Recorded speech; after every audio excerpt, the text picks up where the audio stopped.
Hey, what's up guys? JB here. Big collab coming into War of the Visions. Final Fantasy VII Advent Children will be debuting this week. Now this is actually our third collaboration with the Final Fantasy VII universe at large, and I think with the recent release of Rebirth, many of us out there were expecting a tie-in with that game, but here we are today with Advent Children.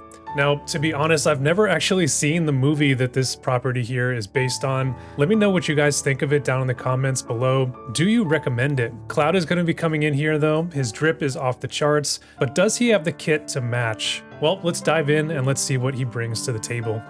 Advent Children Cloud is joining War of the Visions as a 100 cost light unit. He will be finding a home in that Greatsword group, a team that's been top of the meta for the last couple of months. He has base 3-1 movement and he wears armors and helms. Starting off with the TMR, this one provides a 2-use party effect of 50% reaction block and 25 slash attack, and it is coming in with that 4-turn duration. The piece itself is an armor, so it is kind of limited on who is able to take advantage of it. I have to be real, I'm not the biggest fan of this TMR. Reaction block, it certainly is very valuable, especially in this modern era of the game where the reaction abilities have become quite strong. I'm just not really all that in love with the secondary effect here of the slash attack. I just wish it was something a little bit more valuable. I do also think it would be better if it was an accessory piece that more units could take advantage of. Now, as mentioned in my last video, I have completely retooled my statistics analysis. The look of it here is exactly the same as we've been used to, but the main thing that I have changed is the bar of comparison that I will be kind of putting the units up against. I am only going to be considering next generation units from this point forward, and I think that is going to overall be a more valuable and useful comparison. We know right off the bat that Cloud here, versus the previous 4 years of units in the game, he's going to look incredible in just about each and every category if I do kind of compare it against them. So by just sort of comparing him against these newer next generation style units, I think we have a more useful point of reference that we can draw from. The only sort of drawback, at least for the short term in doing it this way, is that the pool for those next generation units currently is very small. I have just up through Sephiroth and JP, so that's a small handful of just 6 units at the moment. So some of these averages here, as we kind of go forward with my reviews, they might fluctuate a little bit and some of these bars might come up or down. I do think though that, a critical mass of the player base has started switching over to these new units. And, in addition to that, enough patterns have started to emerge within the statistics of them that I do feel, more comfortable in switching over to this format and just kind of going with that here as we move forward. So that is the whole preamble there, guys. Hopefully it made sense, but let's get back to Cloud here and let's see what his stats are actually looking like. Well, when we dive in, we are looking at a bruiser archetype, very high HP and attack numbers, and really that has been the story for all of these recently released units. Mont, Joom, and now Cloud, all very stout bruisers in terms of those particular stats. The rest of them, though, as you can see, much more average or even below average, in terms of the dex and crit specifically, even the accuracy there as well. The exception, though, is that very nice agility, where if you do utilize the agility passive that he has, he will be topping the charts in terms of his speed. Moving down now into the defensive picture for Cloud, just 2 defense and 0 spirit. Really not much going on there. For resistances, we're looking at a very strong 20% against Slash, 15 against Magic, and 10% against Pierce. And certainly Pierce resistance has been one of the hallmarks and strengths for the Greatsword group, thus far. He is going to be coming in neutral against Missile. He has just a single weakness, and that is going to be that -10 there against strike damage. For ailments, he is going to be at 50% against Frostbite and Paralyze, with a 10% against Stun. The usefulness of ailment resistance is really kind of fluctuate and coming and going depending on who your opponents are in the meta, what statuses they have, access to. But even considering that, I'm not really in love with the ones that Cloud has here innately. They've never really been popular or meta drivers, in terms of what the other units are using. So I do kind of wish he had maybe some of the more popular ones, like a sleep, like a stop, something along those lines. I think that you're definitely going to be wanting to devote, multiple, slots in your trust stones to be able to cover status resistances here for Cloud. For his mastery ability, a whopping 40% reaction block and a flat 10% physical damage reduction. When you do take him up to level 140, he will add on 15 area resist as well as 20% slash res penetration. So all very nice things there. In terms of his passives, his main passive is absolutely stellar, coming in with 25% wide guard, both physical and magical. And again, that is that variable mitigation, depending on the actual size of the AoE, kind of maxing out at that 25% against those diamond size area of effect. Now, in addition to that, he will be getting both 40% slash and defense penetration. Always super nice when you're getting those baked into a single passive. It just sort of makes it more flexible and versatile in how you're able to build the unit. And thankfully, Cloud has a number of other nice passives that you will be able to bring in and utilize and sort of cater him towards the meta and what you're actually seeing out there. And here I have highlighted that additional slash res penetration that he can bring in. It would bring him up to an innate 100%, including his mastery ability. He does have one for defense penetration that you could use instead. That would bring him up to 80% base, or you could even opt for that additional speed and mobility. He does have that +1 move and 12% agility passive as well. So like I said, very flexible in how you can build and use him. Definitely a feather in the cap for this unit. Now for a counter ability, he does have what I would consider a next-gen style reaction with that high 70% proc rate. Really abusive against older units in particular who don't have access to a lot of reaction block innately. Now his counter is going to be effective against both slash and missile type damage, and when it does trigger, it's a flat 40% damage cut. So definitely nice for his survivability. Moving now into the main kit, and we're going to start off here with his buffs. His self buff will provide him a 7500 HP magical barrier, 40% attack, and it will imbue his skills with a shell removal seal. So basically removing your opponent's ability to dispel the shell status. This is a very handy buff for a more magic-focused meta. At least for the time being here, though, we're not seeing that much magic damage currently, so it could be a good candidate to actually turn off for Cloud, at least for now, and use something else like a TMR, maybe get a more useful effect there in his rotation. Definitely a nice buff to have access to, though, when it is applicable. The next one here is going to be his party buff. It's providing several effects. The first one is going to be that shell, which is passed on to his allies for that 25% magic mitigation. In addition to that, it is going to give Cloud Courage a 25% flat physical damage reduction, or what I call Protect 2.0, and that does stack with his mastery effect, so 35% reduced physical damage while this buff is active. He is then adding in 25% unit resistance and will be imbuing his attack with a Protect status dispel on hits. So not really much more to say there. Really nice bruiser buff here. It gives him several different buffs and effects here that will be nice in guarding against a variety of different damage types. Looking at his attacks here next, his low AP finisher is a range of 3 with a range height of 1. Just one effect here on this one, and it's going to be a 25% agility debuff. Now I will say this type of debuff is generally going to be more valuable in a manual control situation or perhaps in PvE boss runs, especially when it's on a low damage skill like this, but it's fine enough, just sort of a basic finisher here. His second skill is going to be a range of 4 with a range height of 1. It's coming in with that large 200% mod. Prior to the damage, we have a 25% unit resistance debuff. However, it is just for this cast only. His teammates will not be able to take advantage of it. Now, we do have a couple of effects here post damage. This is sort of an AP management type skill for Cloud. He can potentially get 15 AP back on this skill if he does KO his target. And then just in general, if he uses this and he is sitting above a 50% HP threshold, he will get another 10 AP back on top of that. So, best case scenario, if you do kill a unit and you are above that threshold, you can essentially make this a free use skill. Now his third one here is his signature attack. It is a 9-tile block area of effect, topping out at that range of 4 and a range height of 2 there in the AoE. It is going to be coming in again with that 200% large modifier. We have 2 effects here prior to the damage. This will dispel that physical wide guard, and it's also going to be providing a new mechanic for the game,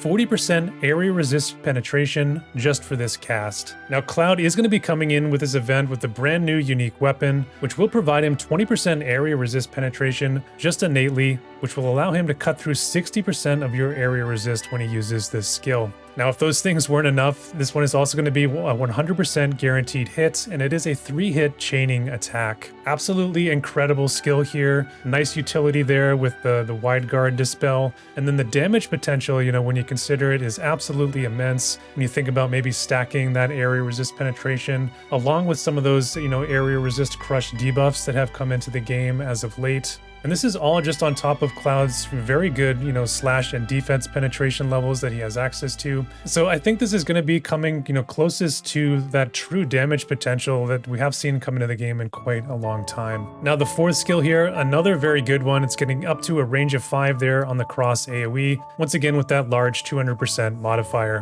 Prior to the damage, this is a general dispel, always a very useful effect, but really it has been becoming quite a common utility, I would say, over the recent months. But certainly it's a nice way to deal with haste and sort of the overall strong buffs that have been coming in as of late. Now, this skill will also apply a debuff to your targets on top of that, which will reduce their buff potency, basically just cut it in half by 50%. So not only will this skill be dispelling any active buffs that they may have at that moment, but also reducing the effectiveness of any future buffs that they try to apply to themselves, after that. So I do like this one here quite a bit. I like that combination of effects. And it is pretty similar to a skill that we did initially see on Ashen Shadowlinks here just a couple of months ago. Now, last but not least, we do have the Limit Burst. This one getting up to a range of 4 with a very unusual range height of 3, but certainly not unwelcome. That is going to be nice flexibility for this. Now, similar to Cloud's original version in War of the Visions, this one is providing a pre-damage physical barrier break. It is also going to increase his physical damage by 20%, which will last for 3 turns. And then after the damage, it will debuff your target for 50% chain resistance, and then lastly just provides him a 10 flat AP on top of that, essentially making the cost of this skill here 33 AP. Now, I don't think that this Limit Burst here is a defining skill for him. It certainly is solid, it's pretty good, and certainly nice to have that barrier break on there as well. Now, he does actually have access to another barrier break in his kit, and it is Area of Effect, and that's within his Great Knight sub-job, so that is definitely the one that I highly recommend using on him at all times. Now, a brand new vision card will be coming in alongside Cloud as well. This one is going to be effective for Greatsword, Sword A Red Mage, and Sword B, which is the Warrior class. Decent enough base stats here on this one, coming in with that 3 agility that we always like to see. The bestowed effects, though, aren't really all that memorable, with just some attack and HP here. Although a limited bestowed effect was announced here for our version of the game, which will be providing Cloud with some additional slash attack and I believe some slash res penetration as well, so that will be pretty nice for him. The party effects, though, are where this card I think shines the most. A whopping 60% attack, 20 crit evasion, and 20% unit resistance. The holo effect is for the duel mode, so it will provide a 15% debuff weakening, specifically when you are in arena or the free match modes. I would say this is an excellent overall card here, and definitely a main slot candidate. It is going to be the first unit resistance card for the Greatsword group, and sort of further developing that bond or card overlap, between the Red Mage and Warrior classes as well. Both of those options I think are becoming quite compelling and usable in their own rights. Now, I think if you have heavily invested into the Greatsword class, with A2, Joom, Astrius, and etc., you definitely would want to grab this card, even if you're not going for Cloud. On the other hand, if you're someone maybe who hasn't invested into Greatsword in the past, but you are interested in grabbing Cloud, maybe for a mono light setup or something of that nature, I do think that this card is still a fantastic pickup. It allows Cloud to work perfectly with Lucio and Bart to get that unit resistance without resorting to using the magic-based Bahamut card. So overall, love this card. I think it's one of the best things that we're seeing come out of this collaboration. Now, taking a look at Cloud's weapon group here next, which of course is that Greatsword class. Over the last few months, it has become one of the most developed and strongest jobs in the game, bar none. Not only from a unit perspective, where Cloud is the second next generation unit within it, sitting alongside Joom, but also from the breadth and flexibility of the vision cards. We have coverage for all of the main effects here now with Cloud's card coming in. We have very strong damage modifiers, resistances, particularly against slash, magic, and pierce. We have multiple options for HP up and debuff weakening. And coming next week will be Tifa's vision card, which will be that 42% luck for Greatsword, which has been an extremely rare effect in this job vision card era. So I think no matter which way you look at it, Greatsword has pretty much everything that you would need covered at the moment, and that's one of the main reasons that they are top of the meta. All right, we're on to a couple of mock builds that I prepared for you guys here today. First one's going to be a pretty straightforward mono light build, and we will be building around that new Cloud Vision card that we just looked at for the unit resist and attack. Now we will be pairing Cloud here with Lucio and Bart, two of the more recent physical-based light units. And both of those units are part of that warrior job class, so another key card that they actually overlap and share together is that Hio agility card in order to change the world. So we can bring that in for our speed, and we are going to round the team out with that Dark Bahamut card there for the slash attack and area resistance. So this combination of cards here overall is going to be very potent in terms of the offense, while still actually covering their defenses quite well. You can take a look at the stat box here. We're up over 2,000 attack, which is absolutely incredible, especially when you consider the slash and defense penetration levels we are able to achieve here. Now do keep in mind, we are at these numbers despite 0 reincarnations, factored into this build. So, if you are able to invest some scrolls into them, it's just going to be off the charts here in terms of the potency. Very high agility here on top of that, reaching that 120 level. And we're not even bringing in that agility passive here, so can potentially even go higher. For the Trust Stones, my general recommendation is going to be HP and Agility. Luck, as always, can be very useful. Cloud, at least as of now, he does have one of the highest base HPs in the game, so I do think that HP set scales very nicely for him and is probably my favorite choice overall. Alright, so here is the second build, and with this one we're going to be doing a mono job Greatsword team. And I think for a lot of us using those Greatsword builds currently, this one is going to look very, very familiar. Now, I think one of the advantages for Cloud is that he is coming into this very established and entrenched team that a lot of us have invested quite a bit into. So it does allow him to be sort of very strong right from the get-go and hit the ground running. So here in this build, I'm once again going to be using that new Cloud card that we looked at. I'm also going to be bringing in the new Tifa card that we briefly talked about as well for that luck and agility. As the secondary agility here, I'm using the Holiday Wrath Vision card, which also has that nice HP and debuff weakening as well. If you don't have that one, the Hio card again can work very nicely here. Other than that, I think that the other cards are pretty familiar for a lot of us, especially if you were around during A2's event and were able to pick up her vision card. Now taking a quick look at the stats here, it's going to be pretty similar to the last build. We are coming down just a tick in our attack and agility, but actually going way up here in our HP and especially that luck, going up just a bit in our unit res and area resistance here as well, which is nice. But definitely his accuracy is coming way up here with that luck total and also some of the cards here that we have in the build. Based on what I've been seeing in Arena and Guild War over the last, few weeks, I think that this one's going to be a pretty popular one that we see out there. In terms of that equipment specifically, I am using the Cloud cell phone in both of these builds. I think it's actually one of the best pieces that he has access to. We won't be getting that item right away. We will have to wait a couple of weeks for the Trials of Reckoning before we have access to that. In the meantime, you can use a Maximilian, you can use a army plates, things like that. But, once we do have that item, I think it is very, very solid for him. Now, as always, if you do want to take a look at the finer details of these two builds, I will post a link to them in the description below.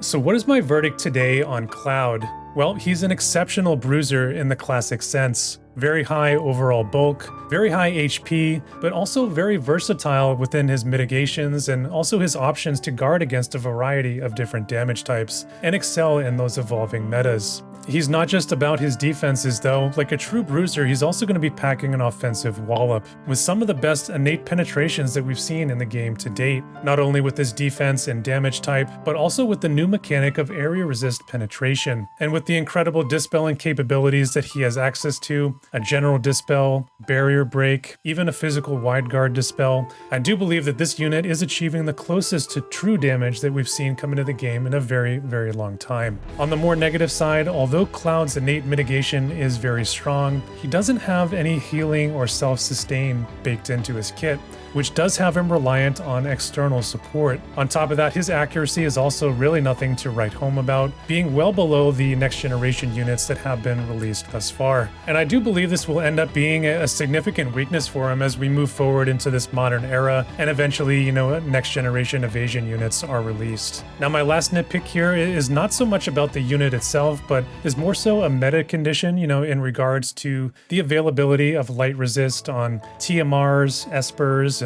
even vision cards lately, particularly for the Katana and Pierce groups. So definitely something to consider, I think, if you are going to be looking at a mono light team in particular. At the end of the day, I do believe that Cloud is a very strong overall unit with relatively few glaring weaknesses in the modern state of the game. And I think that he is set up for success not only with our current meta, but does have some nice future potential, as we move forward. And I do think that his kit will hold up well over time.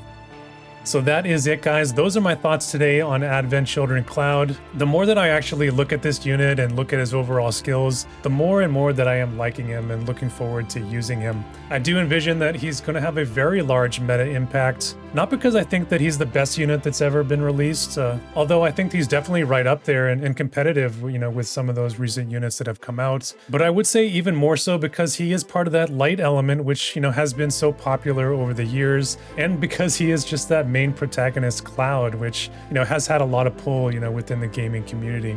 So I do see the majority of the player base actually going for and trying to pull this unit. Now, in my view, we definitely needed more of these next generation units to sort of come in and make the PvP feel more compelling than it has been, over the last few weeks, where the majority of the matches have tended to be mirror matches, with your Jooms and A2s and Monts. And from that perspective, the PvP isn't as nuanced, it's not as fun. So I do think this collaboration is coming in at the right time to sort of shake things up there and make that a little bit better. Let me know what you guys think in the comments down below. Are you going for Cloud or are you holding out for Sephiroth? While you're down there, if you enjoyed the video today, hit that like button for me. And if you like what I'm doing here on the channel, hit that subscribe button if you want to see more. And that's really all that I have to say for today. So as always, stay safe out there, and I'll see you guys in the next one.